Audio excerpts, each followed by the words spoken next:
This is very much not going to be a TBR.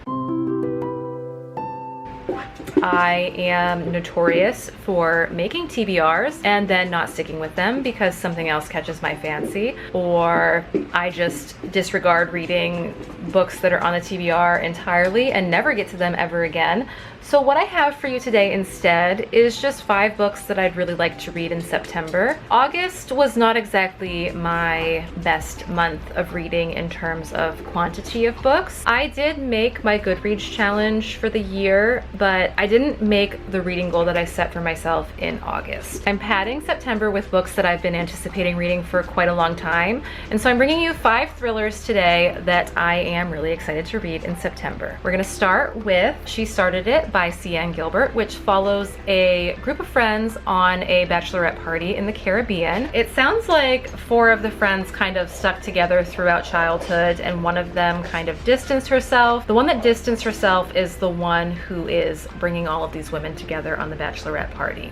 It's described as Lord of the Flies with Prosecco and Instagram, or Lord of the Flies with grown women, and it's also described as super catty, which I am here for, and I can't wait to read it and tell you all how it goes. I read An Anonymous Girl so long ago, which is by Greer Hendricks and Sarah Pekkanen, and then as a result, I bought a whole bunch of other books that they've co-written together. So one of the books that they've co-written together that I have not gotten to is The Golden Couple. This one follows Marissa and Matthew Bishop, who are the main characters, who have on the outside what appears to be this perfect relationship until one of the partners cheats on the other. And so we see that, so what we see is that the perpetrator of the affair wants to do everything that they can to salvage the relationship for the sake of their 8-year-old child. And so they bring in a therapist who is a professional who lost her license, but she still tries to provide counseling to couples and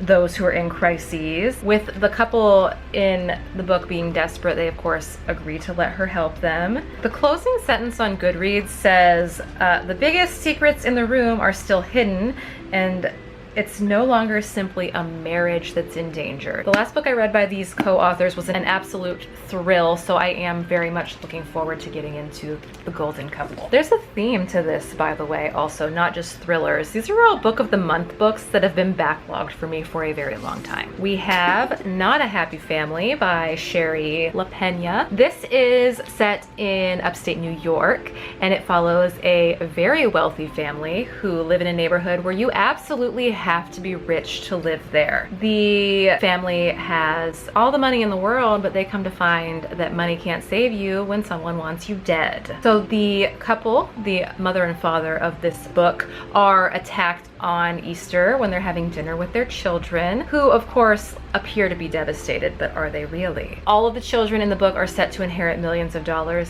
at the passing of their parents, so I guess we're gonna follow along and see which one of them actually killed their parents to inherit the million. All right, now we are rolling into my 2 most highly anticipated books of the entire year. Second most highly anticipated book of the year is None of This Is True by Lisa Jewell.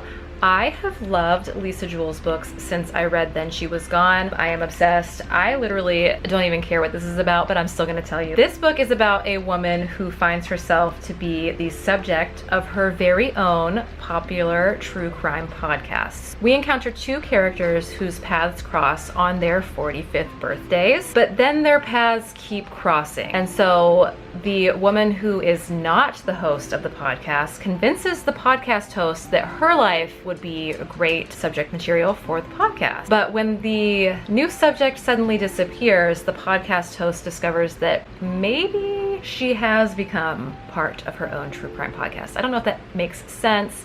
I love Lisa Jewell. I don't really care what this book is about. I was gonna pick it up and read it no matter what. But especially after I saw a TikTok about how you absolutely need a buddy reader for this because it's so wild and unpredictable, I have been thinking about this book literally every day since I found out that it was being written. Finally, The Only One Left by Riley Sager is my most highly anticipated book of the year, and that is largely because Riley Sager is one of my only auto-buy authors that's made the cut after all this time. This book follows two characters, Lenora, who at 17 murdered her entire family, it sounds like, and her caretaker Kit. So the murders occur in 1929, and in 1983 Kit is helping to care for Lenora, who has had, you know, several strokes, leaving her in a wheelchair, unable to care for herself, unable to even communicate except for by typing out sentences on a typewriter. So one night Lenora tells Kit that she has something that she wants to tell her. She wants to tell her everything, and through typing out her sentences, Kit kind of discovers that Lenora maybe is more dangerous than she once thought. I, like I said, auto-buy all of Riley Sager's books. The only reason I haven't read this book yet is because I am supposed to be buddy reading it with my children's grandma. So hopefully we can get to this month, and hopefully I can smash all of my reading goals. What I am most looking forward to is reporting back after I read all of these books. Those were the 5 books that I am hoping to read in September, among other things, of course. I would like to know what you're planning on reading in September. I'm hoping that most of my September is like spooky. I have a bunch of thrillers on my Kindle that I can't wait to get to, so hopefully I can smash the goals that I have and continue progressing along to being able to read 100 books in a year. I would love to know what you are going to be reading in September, so leave me a comment down below if you'd like, and if not, I will see you in the next one.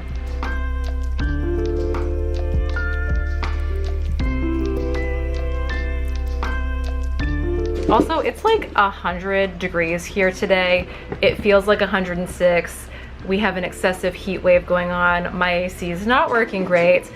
So if you hear the dog panting in the background, she won't lay still, and she's of course running around, and it's hot in here, so that's not making things better.